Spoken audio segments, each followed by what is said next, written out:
Flamengo. Pedro Henrique Torres chega com as informações. Valeu, pessoal. A delegação do Flamengo já está aqui em Curitiba para o jogo de volta desta quarta-feira, 21h30, Copa do Brasil, quartas de final contra o Atlético Paranaense. Primeiro jogo no Maracanã, 0-0. Quem vencer avança às semifinais da competição. O Flamengo teve boas notícias nessa terça-feira, a absolvição de Arrascaeta e também Gabigol no STJD. Tinham sido denunciados pela Procuradoria por conta dos lances ainda no primeiro jogo da Copa do Brasil contra o Atlético Paranaense. Gabigol por conta do lance contra o Fernandinho e o Arrascaeta, aquele carrinho no Eric, foram punidos com cartões amarelos, mas foram absolvidos, então podem sim entrar em campo nesta quarta-feira, 21h30, seguiram com a delegação aqui para Curitiba. Dorival Júnior tem 2 desfalques ainda assim para esse jogo. O Davi Luiz foi expulso no primeiro jogo e o Thiago Maia recebeu o 3º cartão amarelo, fica fora. Mas os substitutos estão definidos. Fabrício Bruno fez 2 gols contra o time reserva do Atlético Paranaense no último fim de semana no Maracanã. Vai formar a dupla de zaga com Léo Pereira e no meio de campo entra Arturo Vidal, chileno, muito celebrado pela torcida que recepcionou o Flamengo aqui em Curitiba. Cerca de 50 torcedores estiveram por aqui. Dorival Júnior, ele falou um pouco sobre esse confronto contra o Atlético Paranaense, um outro Atlético Paranaense, diferente daquele que o Flamengo goleou no fim de semana no Maracanã, e elogiou bastante também Luiz Felipe Scolari, treinador adversário. Do outro lado está um dos maiores vencedores de competições do nosso país, Luiz Felipe Scolari. Então eu acho que isso tudo resume o que será a partida de quarta-feira. Não pense que será semelhante à primeira, nem tampouco a essa partida. Nós teremos um jogo completamente diferente, muito disputado, vai exigir de ambas as equipes e eu espero que estejamos muito bem preparados para que façamos lá dentro um grande jogo. Então é isso, se não houver nenhuma surpresa de última hora, o Flamengo entra em campo com Santos, Rodinei, Fabrício Bruno, Léo Pereira e Felipe Luiz, João Gomes, Arturo Vidal, Everton Ribeiro e Arrascaeta, na frente a dupla Pedro e Gabigol. Arena da Baixada, um clima muito grande aqui para cima do Flamengo, cerca de 35 mil torcedores vão empurrar o Furacão em busca dessa vitória para tentar eliminar o Flamengo e também, claro, vai forte para cima do time paranaense. Muito bem, a gente mostra o Flamengo na Arena da Baixada desde 2014. Tem 2 vitórias, 5 empates e 6 derrotas. O aproveitamento é baixo, de 28,2%, com 2 gols marcados, 19 gols sofridos. Isso entra em campo? Esses últimos números aí do Flamengo na Arena da Baixada entra em campo ou é mais pelo momento agora da equipe? Aí você poderia falar que o jogo de domingo entra em campo também? Não entra, e faz 2 dias.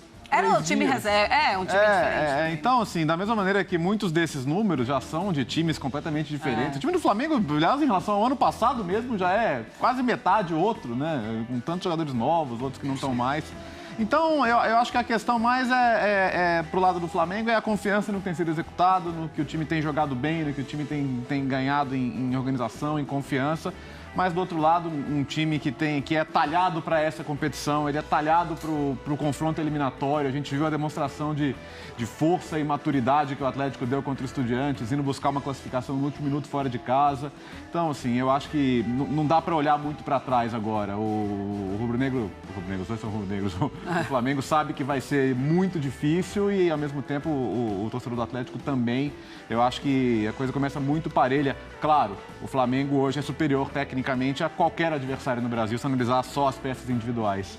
Mas, assim, eu não consigo nem atribuir um favoritismo muito claro ao Flamengo, porque Pedro falou, estádio lotado, todo esse ambiente em torno do jogo, tudo se decide naquele jogo, então acho que não dá para atribuir um favoritismo muito claro, não. Todos os ingressos foram vendidos para a partida, a Arena da Baixada vai estar completamente lotada. André Kfouri, você acha que a postura do Atlético Paranaense vai ser completamente diferente do que foi no primeiro jogo? Não completamente, Marcela. Eu acho que o Atlético não vai ser um time tão defensivo e tão encerrado na sua própria área como foi no Maracanã, mesmo porque o ambiente não vai permitir que isso aconteça, a mobilização de torcedor, a comunhão que acontece na arena quando o Atlético vive noites dessa natureza, e é um clube, a gente sempre fala isso aqui, um clube, uma torcida, uma comissão técnica, seja ela qual for, mas principalmente essa, e um grupo de jogadores acostumados a essas noites. O Atlético está num nível de Copa do Brasil, de Copa Libertadores, de Campeonato Brasileiro, no qual esse tipo de ocasião é comum, não assusta ninguém ali.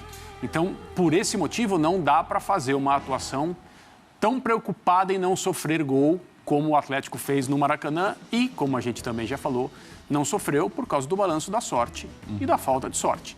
Porque o normal teria sido o Flamengo conseguir pelo menos um gol. E a situação de matemática para classificação seria diferente agora. Então, o Atlético vai ter que agredir, o Atlético vai ter que procurar um espaço. Acredito que o Atlético vai atrair o Flamengo, não vai querer discutir posse, porque essa é a maneira que a equipe do Atlético está mais acostumada e tem virtudes para utilizar, para explorar, quando o Flamengo tentar se colocar no campo do adversário. E, evidentemente, o campo de futebol é muito grande para que você consiga defendê-lo inteiro. Deixa eu colocar o provável Flamengo que entra em campo contra o Atlético Paranaense pela Copa do Brasil.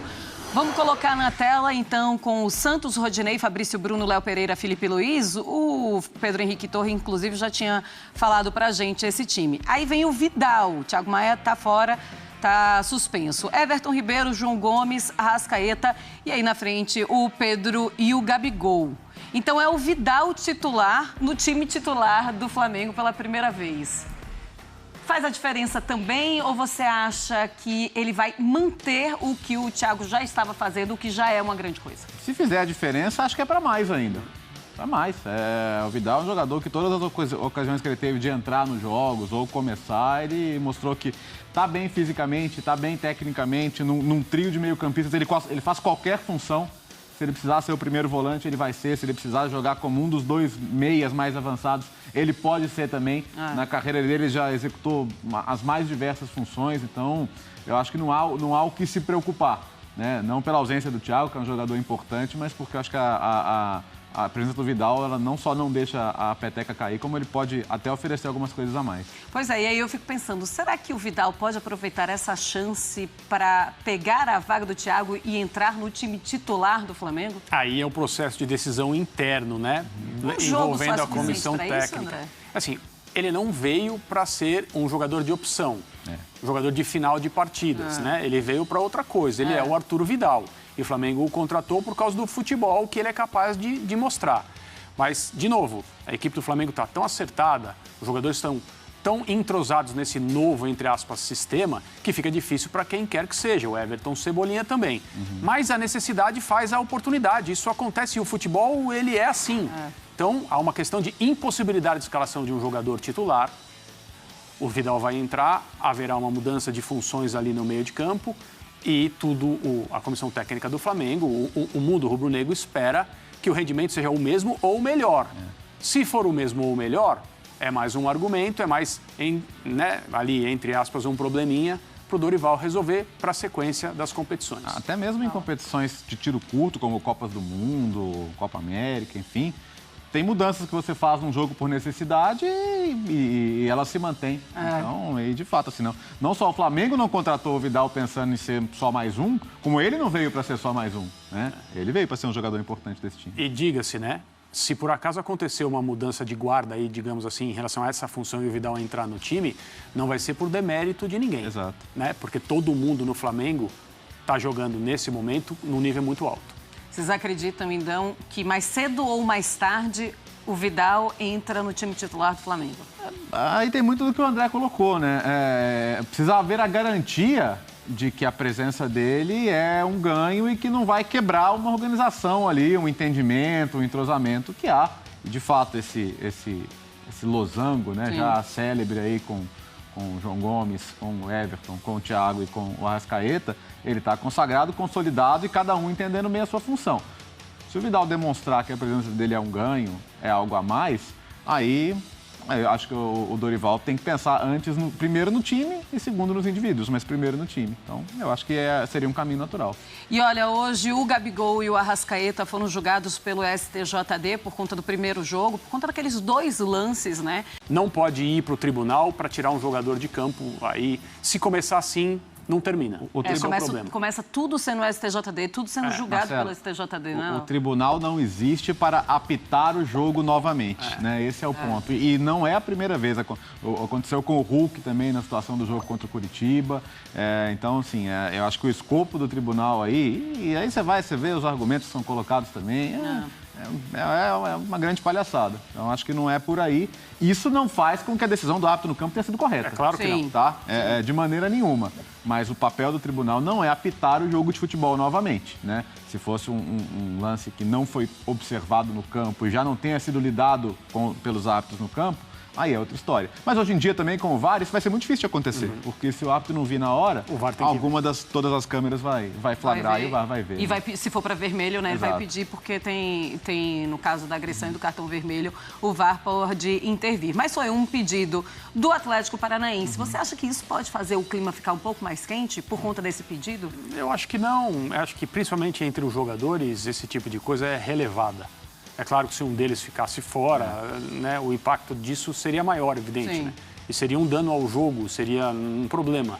Seria uma situação absolutamente desnecessária. Mas acho que não. O time do Flamengo vai para o jogo com todos os seus jogadores capazes de fazer diferença. No caso, os dois envolvidos nessas jogadas, acho que isso já ficou para trás. Do jogo, Léo, ou isso tem que parar? Não, assim, acho que o que a gente tem que cobrar, e a gente está vivendo um ano terrível, é da qualidade das nossas arbitragens. A arbitragem já teve um impacto no confronto, de fato, né? Se a expulsão ocorresse como deveria, as duas, acho, o Flamengo não teria dois dos seus principais jogadores no jogo da volta. Então, o impacto já foi causado. E quantas vezes o impacto de más arbitragens já foi grande em jogos de futebol no Brasil esse ano? Então, é uma discussão mais ampla, mas que não cabe ao STJD, esse é o ponto. O STJD não é parte desse debate, tá?